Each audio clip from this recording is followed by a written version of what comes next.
Hello everyone, welcome to this video, and in this video I'm going to show you how you can change your reminder time over on the Headspace app. So basically, if you want to change the time, you want to get a reminder for your meditation, then here's how you can do that.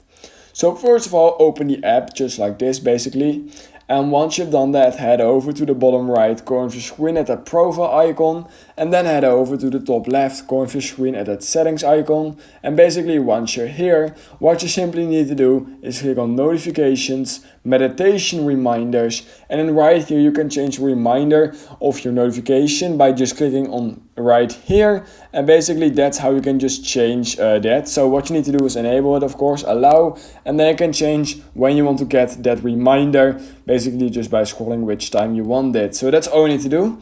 You can also get a bedtime reminder, which you can also just select right here by enabling it, and then you can also change that by clicking on edit, and then you can also change it right here. So that's basically how you can change reminders over on the basically the Headspace app. So if you learned something from this video, then please consider liking this video and subscribing to my channel, and I hope I will see you in my next YouTube tutorial video.